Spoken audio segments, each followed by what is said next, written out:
Thank you, Mr. Simon, and warm welcome to ESMT from my side. I'm part of the home crowd here, and I'm happy to see that we were successful in bringing this wonderful conference to our premises. So this morning, I was thinking about this talk that I was going to make, and walking to my school, I entered and got into the elevator. And in the elevator, there was our cleaning lady as well, and she cleans our offices, and so I know her. And so I smiled, and in the best German that I could put together, I said, you know, endlich it's Freitag.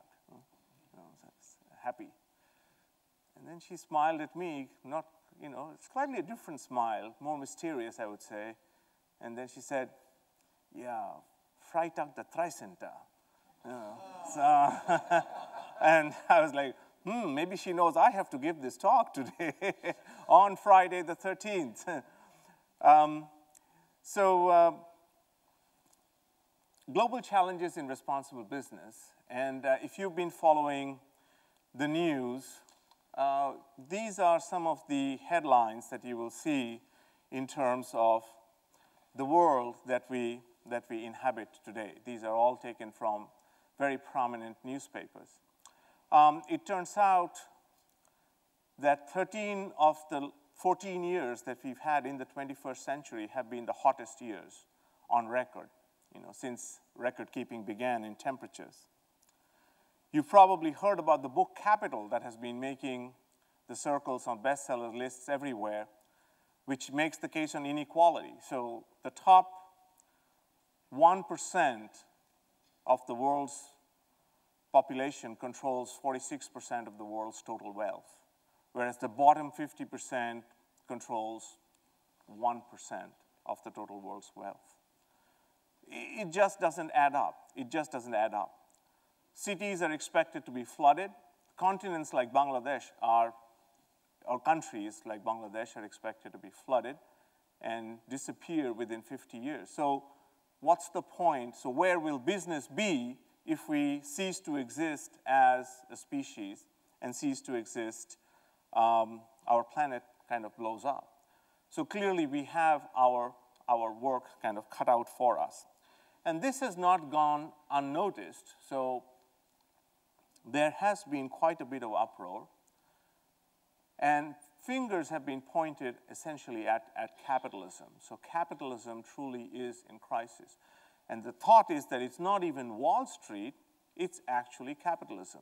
And it's this issue of fairness that very few people are screwing up this world for the rest of us. So it's the 1% versus the 99%. And in that sense, the Occupy movement was a very important movement. And we haven't seen the end of it, because although wealth is concentrated in the hands of few, power is actually distributed across many these days, particularly thanks to social networks and connectedness of stakeholders. So you can see boycott petroleum, Kit Kat, the big killer, the horse meat scandal says we have nothing to do, the label says beef. So it's our job to serve that.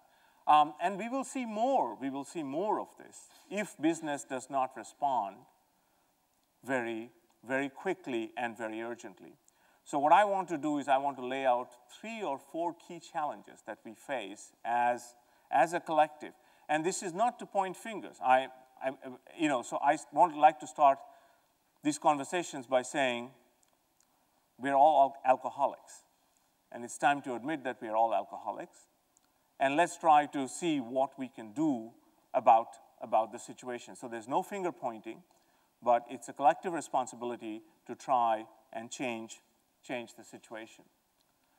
The talk is about rediscovering the company's role in society. I think we have lost the company, the corporation as a whole, the concept has lost its compass, and it's time to rediscover its role. The big challenge is really to integrate responsibility into the core business of the company. See, I'm a professor of corporate responsibility, and I feel that corporate responsibility as it is taught today, as it is understood today, is really insufficient to help business overcome this crisis that I just pointed out to you before. So corporate responsibility has its roots in philanthropy. So, okay, so we are supposed to give away the money that we make, and we can choose to give the money to whoever we want to. And that just does not work today. So corporate responsibility has to be thought of as a strategy. And it has to move into, it has to be embedded into the business, the core business of the organization. And there are essentially three aspects of corporate responsibility that I want to talk about: accountability, expectation, and finally, trust. And if we can get from accountability to fulfilling expectations to ultimately gaining the trust of our stakeholders, then I think we have a reasonably good shot, because I only showed the bad part, the bad news. There is a lot of good news. There is a lot of work going on in the fringes right now, which is going to be mainstream later, and I will share some of that as the talk goes along. But let's try to understand these three aspects of responsibility. So accountability is the very basic level. Even Milton Friedman, who said the social responsibility of business is to make profits, he said, as long as business stays within the rules of the game. So accountability is at least accepting responsibility or staying within the rules of the game. It's the minimum, it's the compliance level that we talk about. But you will find that there are companies, even today, that somehow do not fulfill expectations or do not fulfill the accountability criteria. So General Motors, I don't know how many of you followed the story, but General Motors, one of the world's largest automobile companies, actually had a crisis where people died because of a faulty ignition switch.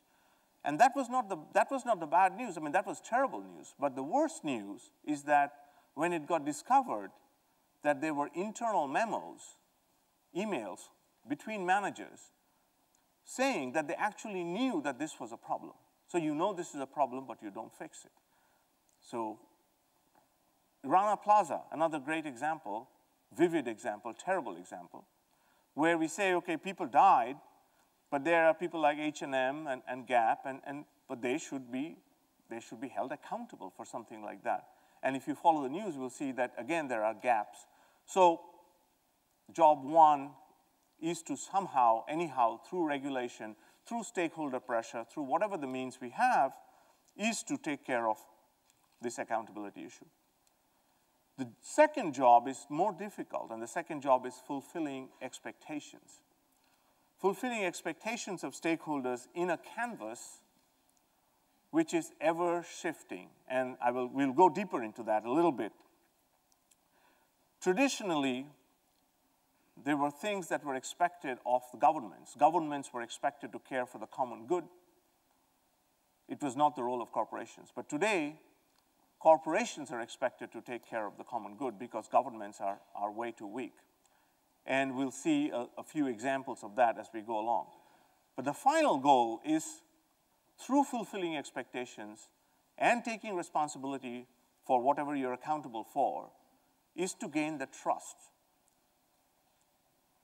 Are you the ultimate aspect of responsibility? So, are you showing up for your lecture? No, he's a responsible person. I trust him that he is going to come on time. The expectation is the doctor example. We expect doctors to take care of their patients. So all of these have their roots in the literature. Now, working backwards from trust, where is trust? Where is trust in the place of business today? It's at an all-time low. It's at an all-time low, right? So if you take a look at the trust that individuals have that companies will make ethical and moral decisions, 19%. 18% that they will tell you the truth. You know, these are shocking statistics.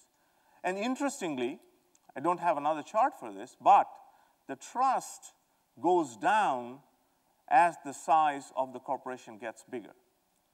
Right? So for middle and small businesses, trust is at a much higher level. So the big businesses, it is at a lower level to come up to this kind of average. So in case you're still wondering in your mind, size does matter. And in a negative way, right? In this case, the bigger ones are the ones who are more to blame. And why is it that people don't trust business? What characterizes this distrust? And as I got deeper into this, it turns out that individual responsibility gets separated from corporate responsibility at some point. So individual responsibility has two main characteristics. One is rationality. So we expect individuals to make rational decisions, consistent decisions kind of over time, with a clarity of goals. And we expect individuals to respect others and go from a self-centered sense of self to a shared sense. So we share the planet, we share the space with others. We treat others with dignity, with respect. Now, individual levels of individual trust are not at 19, 20%.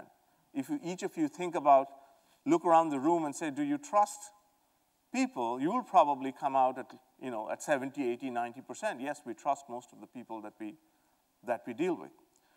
But what happens is that when it comes from the individual to the corporation, as the corporation gets larger, this sense that we need to be rational and that we need to respect others gets lost. The corporation is treated as an entity, a faceless entity. And this has become worse over time through globalization. So 100 of the 100 largest economies in the world, 42 are companies. I mean, think about that. If you rank the 100 largest economies by size, 42 of them turn out to be companies. So where is Apple? Who is Apple? I mean, if you think about that. I mean, Apple is in more than probably close to 200 countries in the world. And they probably incorporated somewhere, registered in 6 other places, and they've managed to make it such that it's increasingly complex to figure out what they're doing with regard to taxation, with regards to human rights, with regards to all these kinds of issues. So increasingly, if companies want to step up and if they want to regain the trust, they have to take the responsibility to safeguard the common good. So governments are not able to do this anymore. It is in the interest of companies to do this. So I was in Madagascar 2 weeks ago. I was teaching senior managers of this company called Rio Tinto. You may have heard of this company. It's a global mining company. And they want to learn about how to better engage with stakeholders, how to understand this mutual interdependence that we have with the planet and its people. And in Madagascar, they actually have mining operations. And I was teaching these managers, how do you respect the environment? How do you respect people? And believe it or not, if you drive around in that town in Madagascar and talk to people, which is what I did. I took 1 day extra. I said, okay, I'm going to actually figure out what this company is doing in this environment. And I talked to maybe 10 or 20 people, and they were all enthusiastic about the company who came in and actually interrupted their environment. But they said, well, no, but they built schools where our children can go and learn. They've created jobs where we can work. They've given us housing where we can stay. Now, I'm not saying Rio Tinto is the best company in the world. They're not. But at least in this instance, they were realizing on the ground this interdependence that we have. So unless companies step up like this and take more responsibility for the common good and communicate the fact that they're taking responsibility for the common good to multiple stakeholders, we are not going to fulfill our goal. So one argument we always get, because this costs money, this is investment, right? So if you want to build schools, it costs money. If you want to kind of give people housing, it costs money. So one argument that we always get is that our job is to maximize shareholder value. Therefore, we cannot afford to take care of stakeholders. We cannot afford to fulfill these expectations. And I want to say that that needs to be challenged. So here's a book that actually talks about the shareholder value myth. Companies do not have a fiduciary responsibility to maximize shareholder value. Companies have a fiduciary responsibility to, in fact, take care of the environment in which they operate in, and to treat the people that they employ, treat the people in the supply chain that they deal with dignity and respect, and protect their rights and so on. So this is a myth that's been created by companies, that our job is to maximize shareholder value. And it's our job at this point to dispel this one myth. The second myth that we come across is, oh, we are in a competitive environment. We are in a competitive environment. Therefore, we have to keep prices low. And if we want to keep prices low, we cannot invest in these kinds of things, right? So it's a prisoner's dilemma. If I do it, you know, and nobody else does, I'm going to suffer. But that's really also something that I don't buy. I don't buy it because I believe that there is another argument, which is that competition can be an argument for responsibility, because responsibility can be a differentiator. And if you're a differentiator, then you can have people coming to you rather than your competitor because of the good things that you do. And stakeholders in today's environment, they care about this kind of stuff. And this is something that I have hung my hat on. So my research, a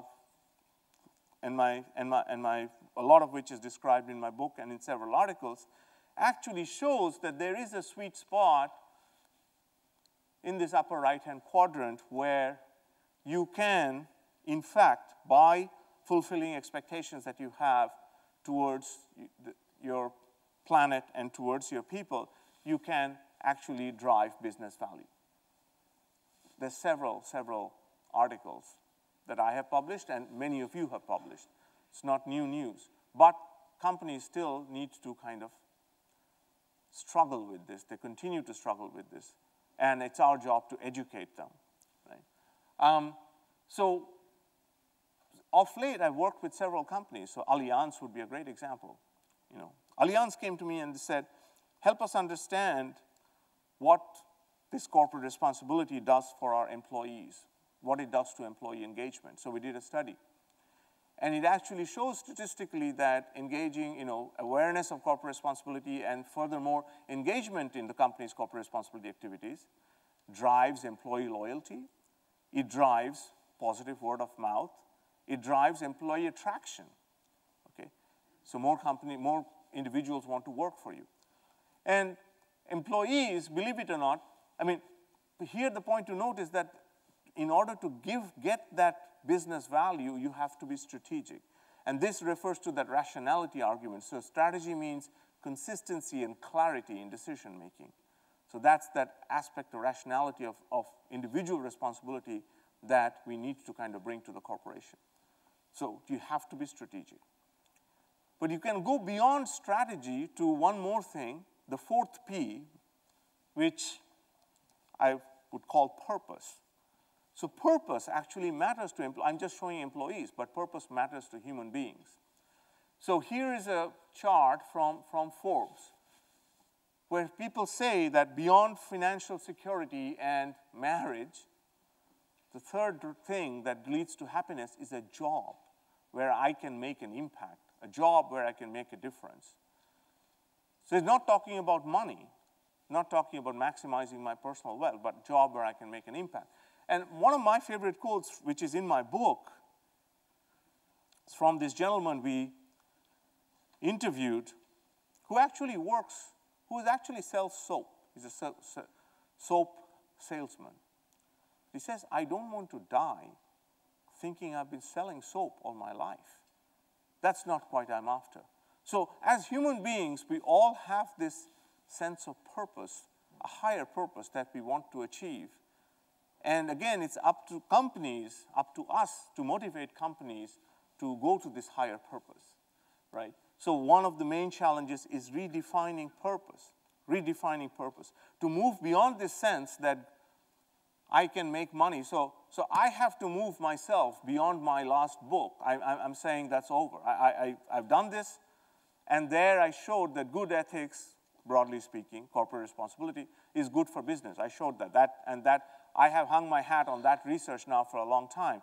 And I'm now telling myself I have to move to the next level where I have to actually show that just because it's enlightened self-interest, the buck doesn't stop there. Let's think about what is our goal, what is our role in society. So purpose. So money is not the end. And research has shown, again, that companies, so Built to Last, some of you may have read that book, right? Built to Last, this book by Jim Collins, it shows that companies that have an ideology which is different from profit, could be customer satisfaction, it could be employee satisfaction, it could be our safety record, it could be the respect that we command. So Infosys is a company in India, and we had the CEO of the company come and give a speech. He got a Responsible Leadership Award from us at ESMT. And he started, it was a garage company, basically. Started out from an apartment. And he said, you know, when we started out, I told, there were 6 colleagues, the 6 of them who started this company. He said, I told the other 5, let's be the #1 most respected company in the world. Let's just try to get respect. That people say, okay, what's the company you respect the most? So that was the goal he is pursuing with his several 100,000 employee base. So if we can have a purpose, research shows that those companies do better than the ones who do not have, who just chase money for the sake of chasing money, maximizing shareholder value. So, and research also shows that if we treat customers and employees as variables, as basically means to money rather than, you know, as goals, as ends in themselves, we are ignoring this aspect of responsibility, which was the second aspect of individual responsibility. So caring for others, we are ignoring that. So it's better not to, so we need to make that mindset shift that not to treat employees and customers as criterion variables for kind of aggrandizing our wealth. So how do we walk this talk? I mean, this is all very good. But what is it that we need to do? We need to go to our sessions. That's what we need to do. So I'm going to wrap it up. So what are the key tasks? So clearly one thing I want to say is that this is not a task of companies alone. It is everybody's task. It is all our task, because without business, we don't survive. There's an interdependence here as well. You know, if I don't have this nice jacket to wear, you don't have your food when you sit at dinner, that's also not good. So it's everybody's job. So it's a social movement. It's really a social movement. And it's very inspiring for me to see that there are several actors in this social movement right now. So some of you may have heard of the Sustainability Accounting Standards Board, SASB. So they're actually working on incorporating sustainability indicators into accounting. So there's a lot of work going on incorporating non-financial indicators into traditional investment decisions. There's work going on in the classroom where we are teaching. There's work going on in primary schools, right? So my son, who's now 10 years old, when he was in second grade, when he was 7, he came back from school one day and said, what did you learn? He said, reduce, reuse, recycle. So they learn concepts that we did not learn in our childhood. But if you boil it down to companies, because this talk is about responsible business, it's okay. Job 1 is to accept this new world order. Accept that things as they are don't add up. You have to change, and it will continue to change. So if you saw what happened to the Arab Spring, it was in front of our eyes. It did happen, It actually did happen, right? In very little time. Same way, stakeholders can also put immense pressure on companies when they want to, right? So billion-plus people on Facebook, imagine if they wanted to protest against an individual company, it could probably bring it to its knees very quickly. So you have to accept this. Humanize the corporation, and this is something that's kind of dear to my heart. I mean, and many of my other friends and researchers have been talking about this as well. Ultimately, the company is comprised of human beings. So let it not be this kind of faceless entity.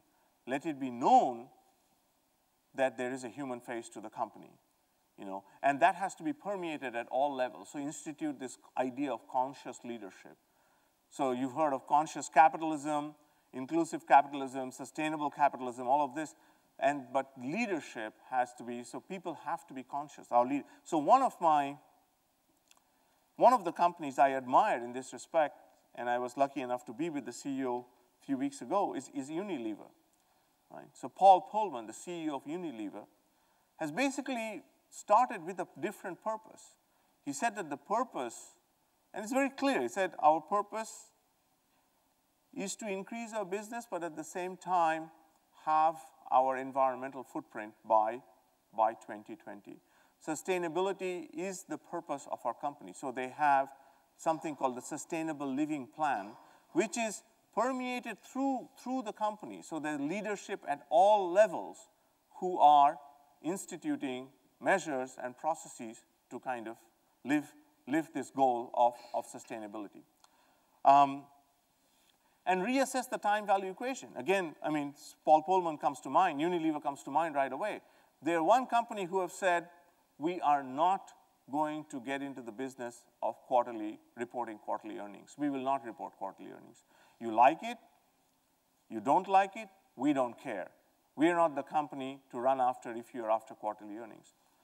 And now Paul Pullman is on the pulpit speaking quite actively to many other CEOs. And if this takes shape, imagine that in a few years we could get over this quarterly earnings barrier, which is a huge barrier right now for companies to think long term and actually do something. But that change can come quite quickly, and you know, we can all act towards that goal. And finally, create a portfolio of initiatives. I mean, create formal measures, informal measures, you know, some that are culturally embedded, some that are more kind of structural in nature. And I just want to give you one example. So this is called a wheel. I mean, it's got like 60 practices.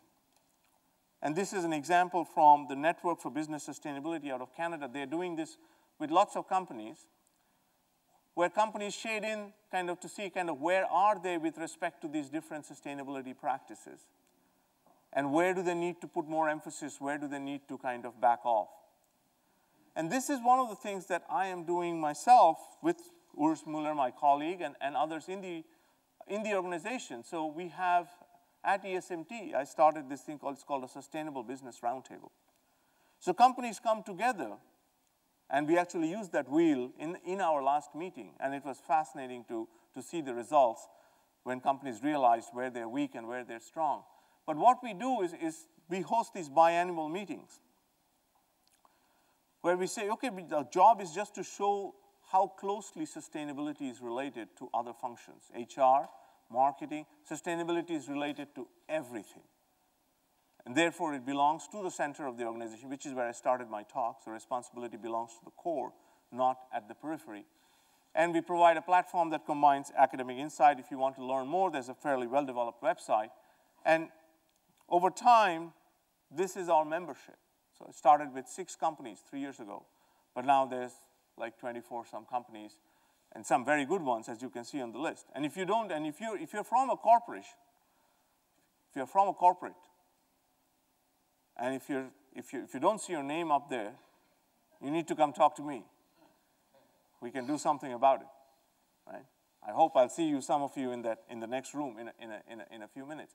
But these companies, we are engaged. We are starting to talk about the issues that I discussed today in a tangible way, in a practical way, so that we can get to that role of embedding responsibility into the core of the organization. So In 1957, Miles Davis, the great jazz musician, he brought out an album. It's called The Birth of the Cool, right? It's a really good jazz album. And I think now, perhaps, it's time to, we can say, it's the era kind of for the birth of the corporate cool. Because human beings we are all malleable, we are pliable, we can change. So this goal of profit maximization, shareholder value, to the detriment of people, to the detriment of the environment, this tragedy of the commons, this was all man-made, right? They were all chasing something. The same way that they were chasing something like that, in time, we can also chase something which is a bigger goal, that goal of sustainability where people, planet, profit, and purpose can coexist. So I'll stop here. Thank you very much.